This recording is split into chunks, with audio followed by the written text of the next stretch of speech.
பித்ரு தோஷம் இருக்குது, அது எப்படி கண்டறியலாம் அப்படின்றத பார்க்கணும். நிறைய பேர் ஒரு ஜாதகம் எடுத்தாலே கஷ்டங்கள் வருது, 2-3 முறை ஜோசியரை போய் பார்த்துட்டே இருப்பாங்க. என்ன நீங்கள் சொன்னது நடக்கலையே, இந்த நேரத்தில் இது அமையலையே, இப்படின்னா அந்த ஜோசியரை திரும்ப திரும்ப படையெடுப்பாங்க. அவங்க சொல்கிறது பெரும்பாலும் என்ன இருக்கும், ஒன்று பித்ரு தோஷம் இருக்கும், அல்லது ஒரு பெண் சாபம் இருக்கும், இல்லாட்டி சர்ப்பதோஷம் இருக்கும், களத்திர தோஷம் இருக்கும். இதை தான் அவங்க சொல்லுவாங்க. இந்த மாதிரி முன்னோர் சாபம் இந்த மாதிரி தான் சொல்லுவாங்க. இல்லாட்டி 7 சனி அஷ்டமத்து சனி இப்படின்னு பழி போட்டுருவாங்க. இதுக்குள்ளே தான் அப்படின்றது தான் இருக்கும். ஆனால் இந்த களத்திர தோஷத்துக்கும் நிறைய சம்பந்தம் இருக்குது, காலசர்ப தோஷத்துக்கும் நிறைய விஷயங்கள் இருக்குது. எதெல்லாம் காலசர்ப தோஷமாகும், எதை தான் களத்திர தோஷமாகுன்ற பதிவுகள் தான் கொடுத்துருக்கு. இதில் பெரும்பாலும் சொல்கிறது என்னென்னா பித்திருக்கள் தோஷம் அப்படின்றது. இந்த பித்திருக்கள் தோஷம் எங்கள் அப்பா அம்மா பண்ணது, எங்கள் தாத்தா பாட்டி பண்ணது, அது எப்படி எனக்கு தோஷமாக அமையும் அப்படின்றத பார்க்கலாம்.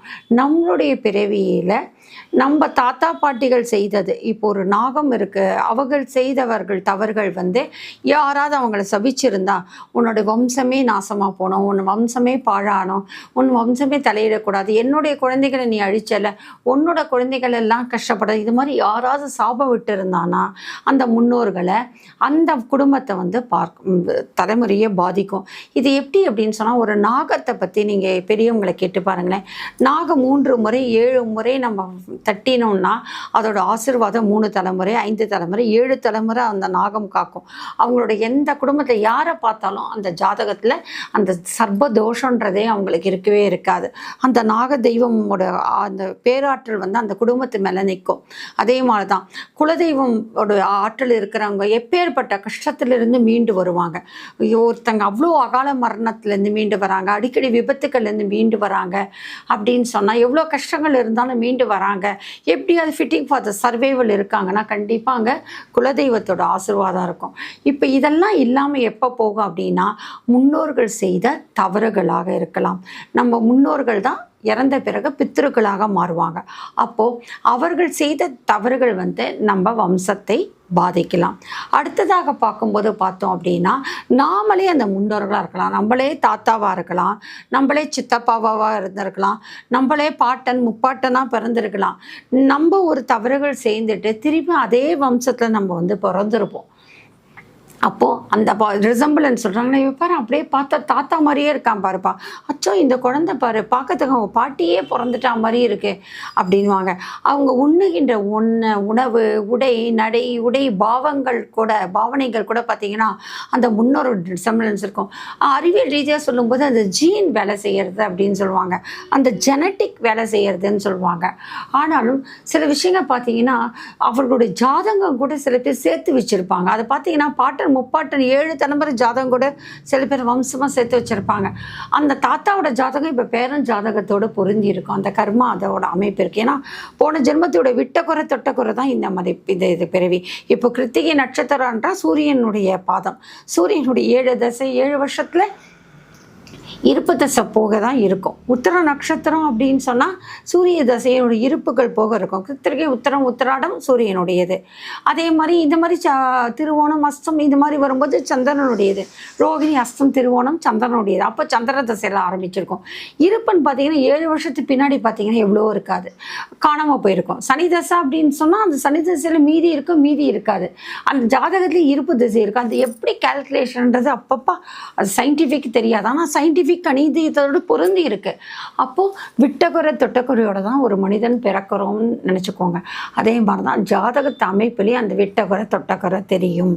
இதில் பெரும்பாலும் பித்ரு தோஷம் அப்படின்னா சூரியனை மையமாக கொண்டு தான் சொல்கிறாங்க. 9ஆம் இடம் பூர்வ புண்ணியம், 10ஆம் இடம் சூரிய பூர்வ புண்ணியம் இந்த போன ஜென்மத்தோட அமைப்பு. ஏன்னா குழந்தை இல்லையா, 5ஆம் பாவம் 9ஆம் பாவம் 10ஆம் பாவம் இதெல்லாம் கூட்டி கழித்து தான் பித்ருதோஷம் இருக்கா இல்லையா நிவர்த்தியான்னு நம்ம சொல்ல விடும்.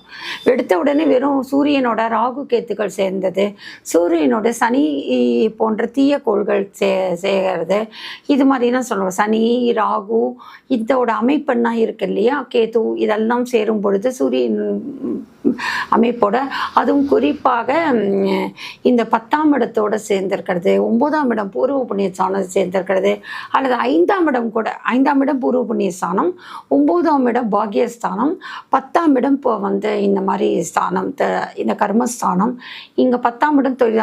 5ஆம் இடத்துல குழந்தை இல்லையா, 10ஆம் இடம் கர்மம் ஸ்தானத்தை பாருன்னு சொல்லுவாங்க எங்கள் வீட்டில். என்னன்னா அந்த கர்மா செய்யறதுக்கு அங்கே வம்சம் இருக்கணும் அப்படின்றது ஒரு இருக்கா, 10ஆம் இடத்தை பாரு அப்படின்னு சொல்லுவாங்க. அப்போ புத்திர பேர் 5ஆம் இடம்னா 10ஆம் இடம் கர்மஸ்தானத்தில் ஒரு வாரிசு இருக்கான்னு பாரு. இருந்ததுன்னா அந்த இடம் வலுவாக இருந்ததுன்னா கண்டிப்பாக ஒரு குழந்தை இருக்குன்னு கூட கணிப்பு உண்டு. அப்போது இந்த அமைப்பில் சூரியன்ன்றது பித்துருக்காரகன், சூரியன் வந்து ஆத்மகாரகன். அப்போது சூரியன் வந்து தந்தைக்காரகன், வம்சாவழி. இந்த சந்திரன் வந்து மாத்துருக்காரகன். அப்போது தாய் சூரியன் மட்டும் இல்லை, சந்தன வழியில் இருந்தால் கூட தாய் வயிற்றில் தான் பிறக்கிறோம். பெரும்பாலும் சூரியனை மட்டும்தான் வச்சு பித்திரு தோஷம் சொல்லுவாங்க. சந்தன வழி மாத்ருஸ்தானமும் அதில் வரும், மாத்ரு செய்த தவறுகளும் அங்கே வரும். ஏன்னா அந்த ரத்தத்தினுடைய கலவை சேர்ப்பு தான். அதனால் சந்திரனுடைய அமைப்பு, சூரியனுடைய அமைப்பு, இதே போன்ற 5, 9, 10ஆம் பாவத்தில் சூரியன் மற்றும் சந்திரனோட இந்த ராகு கேதுக்கள் சனீஸ்வர பகவானுடைய இணைவு, இதை வைத்து கொண்டு இந்த பித்திருதோஷங்கள் இருக்கா இல்லையா அப்படின்னு சொல்லுவாங்க. இந்த பித்திருதோஷங்களுக்கு நம்ம திருப்பியும் என்னோட அப்பா இப்படி தப்பு பண்ணிட்டு போயிட்டாரு, என்னோட பாட்டன் இப்படி தப்பு போயிட்டாங்க, என்னோட பாட்டி இப்படி பண்ணிட்டாங்கன்னு வந்துக்கிட்டு அவங்கள திட்டினா இன்னும் அந்த பித்திருதோஷம் வளர்க்கும். ஏன்னா அந்த பாட்டன், முப்பாட்டன், அந்த பாட்டி, அந்த அம்மா எல்லாம் நாமளாக கூட பிறந்திருக்கலாம். அப்போ நம்மளே நம்ம நொந்துக்கிற மாதிரி தான் ஆகும். அதால் பித்திருதோஷம் இந்த அமைப்பு இருக்கா அப்படின்றத ஒரு முறைக்கு பல முறை ஆராய்ச்சி. இப்போ நீங்கள் நெட்டில் போட்டிங்கனாலே, கூகுளில் சர்ச் பண்ணிங்கனாலே பித்திருதோஷம் என்றால் என்ன, வாட் இஸ் பித்திருதோஷம் போட்டாலே வந்துடும். அந்தனுடைய ஜாதக அமைப்பு உங்களுக்கு இருக்கான்னு பார்த்துக்கோங்க. தசாபுக்தியும் அதற்கான அமைப்புகள் இருக்கா, நிவர்த்திக்கான அமைப்பு இருந்ததுன்னு சொன்னால் நீங்கள் பித்திருதோஷ நிவர்த்திக்கு நீங்கள் வந்து செய்யலாம். ஆனால் பெரும்பாலும் ராமேஸ்வரம் போன்ற இடத்துலனா அப்பப்போ சொல்லி மாளாத அவ்வளோ தவறுகள் இருக்குது. இப்போ ராமேஸ்வரம் பல பித்திருதோஷம் விளக்கிற இடத்துலனா அவ்வளோ தவறுகள் இருக்குது. அதுவும் அமாவாசை நேரத்துலனா பார்த்தீங்கன்னா பல காணொளிகளே போடலாம். அந்த நேரத்தில் மக்கள் குவிகிறாங்கன்னு சொல்லிட்டு சகட்டு மேனிக்கு முறையற்ற வகையில் பித்திருதோஷ நிவர்த்தினா செய்கிறாங்க. அதனால் அமாவாசையும் தான் இப்போ தேர்ந்தெடுத்துக்கணும்னு கிடையாது. உங்கள் பித்திருதோஷ நிவர்த்தின்னும் போது அவர்கள் வீட்டில் அந்த வீட்டில் இறந்தவர்கள் முன்னோர்கள் இருக்காங்கள்ல, அந்த திதிகளில் ஒரு தகப்பன் வழி வருதில்லை, அந்த வழியில் வர திதியை கூட நம்ம தேர்ந்தெடுத்துக்கலாம். அந்த தேர்ந்தெடுத்து கூட நீங்கள் கடல் சார்ந்த அமைப்பு, நீர்நிலைகள் சார்ந்த அமைப்பில் தான் பித்திருதோஷங்கள் செய்தால் ரொம்ப நல்லது. வீட்டில் வந்து திவசம் அதெல்லாம் செய்வாங்க. அதை காட்டிலும் பித்திருதோஷ நிவர்த்திகள் பெரும்பாலும் கடல், நீர்நிலைகள், ஏரிகள், ஆறுகள், குளங்கள் அந்த அடிப்படையில் செய்யும்போது அந்த எள்ளும் தண்ணியை விடுறதுன்னு சொல்கிறது அதுதான். அந்த அடிப்படையில் பித்திருதோஷங்கள் செய்கிறது ரொம்ப விசேஷம். அதுவும் முறையான வகையில் உங்களுக்குன்னு ஒருத்தர் தேர்ந்தெடுத்து செய்வதற்கும் ராமேஸ்வரம் போன்ற இடங்களனா காசிக்கையானா சகட்டு மேனிக்கு தவறானா இப்போ செய்கிறாங்க. அதால் பிரயோஜனம் இல்லை. எல்லாவற்றிற்கும் மேலே பித்திருதோஷம் இருக்கா அப்படின்னா உங்களுக்கு உடனடியாக உங்கள் குடும்பத்தில் இருக்கும் பெரியோர்கள், மூத்தவர்கள், பெற்றோர்கள், தாத்தா பாட்டிகள், அவங்களுக்கு நல்லது செய்யுங்க. உங்கள் சுற்றில் இருக்கின்ற வயசானவங்களுக்கு நல்லது செய்யுங்க. முதியோர் இல்லங்கள், அநாத ஆசிரமங்கள் இருக்குல்ல, அவங்களுக்கெல்லாம் போய் சேவை செய்யுங்க. அவங்களுக்கு வேண்டிய உணவு, உடை, அவங்களுக்கு வேண்டிய மருத்துவ வசதி செய்யுங்க. பொது சுகாதாரமனை, கவர்மெண்ட் ஹாஸ்பிட்டலில் தெருவோரத்தில் இருக்கின்ற ஏழைகள், பிச்சைக்காரர்கள், வயதானவர்கள், முதியோடர்கள், அது மாதிரி ஹாஸ்பிட்டலில் யாருமே இல்லாமல் அனாதையாக நோயால் பாதிக்கப்பட்டு இருக்கிறவங்க, இவங்களுக்கெல்லாம் நீங்கள் வந்து சேவைகள் செய்தாலே பித்திருக்கள் தோஷம் விலகும். அந்தந்த திதியில் எந்த கட்டத்தில் எந்த அமைப்பில் கோள்கள் இருக்கோ அந்தந்த தினத்தில் அந்த திதியில் செய்கிறது கூட ரொம்ப நல்லது. பித்திருதோஷம் இருக்கவங்க தொடர்ச்சியாக அமாவாசையில் வந்து பறவைகளுக்கு வந்து தினமுமே வந்து பறவைகளுக்கும் பட்சிகளுக்கும் வேண்டிய பழங்கள், அந்த தானியங்கள் அளித்தல், அப்புறம் வந்து மிருகங்களுக்கு வேண்டிய உணவுகள் அளித்தல், பசு, ஆடு போன்றவங்களுக்கெல்லாம், குதிரை, யானை, இவங்களுக்கெல்லாம் நீங்கள் வந்து கொண்டு நீங்கள் வந்து உணவளித்தல், அதுங்களுக்கு வேண்டிய ஆகாரத்தை கொடுக்கறது, வீட்டு வாசலில் வந்து பட்சிகளுக்கு, மிருகங்களுக்குமான நீரை குடிப்பதற்கான வெயில் காலத்தில் வந்து வைக்கிறது, இதெல்லாம் நீங்கள் செஞ்சாலே இந்த பித்திரு தோஷம் நிவர்த்தி ஆகும். எப்போதுமே தானத்தில் சிறந்தது அன்னதானம். அந்த அன்னதானம் ரொம்ப சிறப்பை தான் வாழ்த்துலன்னா கூட வயிறு வாழ்த்துன்னு சொல்லுவாங்க. அதனால தான் பிண்டம் வைக்கிறத கூட அன்னம் வைக்கிறது, அன்னம் பரபிரம்ம ஸ்வரூபம் அப்படின்றது வைக்கிறது வந்து சிறப்பாக சொல்கிறது. ஆனால் எவ்வளோக்கு எவ்வளோ, ஏன்னா வயிறு மட்டும்தான் போதும்னு சொல்லுமா, மற்றது எது கொடுத்தாலும் வேணும் வேணும்னு கேட்குமா. வயிறு மட்டும்தான் அப்பா போதும், இதுக்கு மேலே சாப்பிட முடியாதுன்னு சொல்லுமா. அப்போ வயிறு நிறைஞ்சாலே வாய் வாழ்த்துன்னு சொல்லுவாங்க. அதனால் அன்னதானம் வந்து பித்ருதோஷம் விலகுவதற்கு அன்னதானம் சிறந்ததாக சொல்லப்படுகின்றது. நீங்கள் வந்து வாழ்கின்ற காலகட்டத்தில் நம்மளுடைய இரத்த சம்பந்தங்களுக்கும் நம்மளுடைய பெற்ற தாய் தகப்பனர்களுக்கும் உடன் பிறந்தார்களுக்கும் சகோதரிகளுக்கும் எவ்வளோக்கு எவ்வளோ நம்ம நல்லது செய்கிறோமோ, நம்ம அண்டை பக்கத்தில் இருக்கின்ற பெரியோர்களை நம்ம எவ்வளோக்கு எவ்வளோ மதித்து அவர்கள் ஆசீர்வாதத்தை வாங்கிக்கிறோமோ அவ்வளோக்கு எவ்வளோ பித்ரு தோஷங்கள் இல்லாத ஒரு ஜாதகமாக நம்ம வம்சத்தை சேர்ந்தவங்களும் பிறப்பாங்க. அடுத்த ஜென்மமும் நமக்கு அந்த மாதிரி அமையும். இனி வரும் காலகட்டமும் அப்படி இருந்தாலும் அந்த பித்ரு தோஷம் விலகும். ஏன்னா தோஷம்னாலே விலகுதல் தான் அர்த்தம், புரியுதா? நிரந்தரம் கிடையாது. தோஷம்ன்றது விலகுதல் தான்.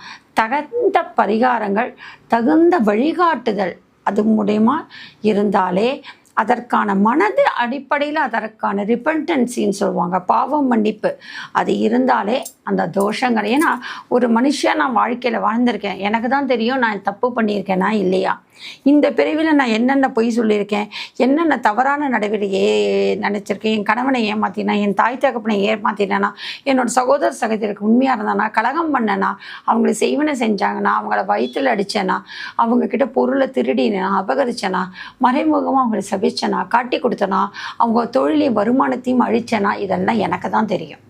அப்போது நான் என் தவறை நான் உணரணும். ரிப்பன்டன்சி, அந்த பாவ மன்னிப்பு தான் அந்த தோஷத்தை முதல்ல என்ன பூஜை பண்ணி எத்தனை யாகம் பண்ணாலும் சரி, சண்டிகமும் பண்ணாலும் நம்மை நாம் உணராமல் நம்ம தவறை உணரலைன்னு சொன்னாலே நம்ம எந்த தோஷம் விலகாது.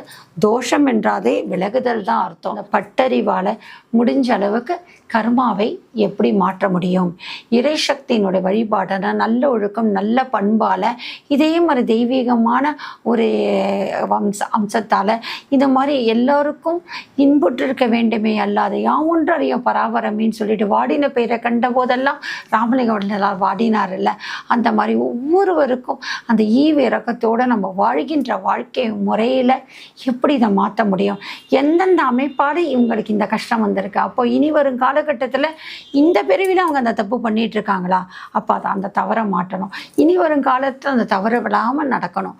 இந்த மாதிரி விஷயங்களை கர்மாவை கடக்க வைக்கிறதுக்கு தான் ஒரு ஜோதிடம் அப்படின்ற பணியில் தான் செஞ்சுருக்கேன். அப்போது எந்த தோஷங்களும் நமக்கு விலக முடியும். ஏன்னா அது போன ஜென்மத்தோட பேலன்ஸ் ஷீட். கண்டிப்பாக நல்ல நல்ல சொல் நல்ல செய்கையில் நல்ல முன்னோர்களுடைய குலமுதயத்தோட ஆசீர்வாதத்தோட கண்டிப்பாக நம்ம எல்லா கஷ்டங்களையும் மீண்டு வரலாம். அப்படி தான் அந்த பித்ரு தோஷமும் நான் சொன்ன முறையில் நீங்கள் செஞ்சு பாருங்கள். கண்டிப்பாக உங்கள் வாழ்க்கையில் கண்டிப்பாக ஒரு மாற்றம், ஒரு திருப்பு முனை இருக்கும்.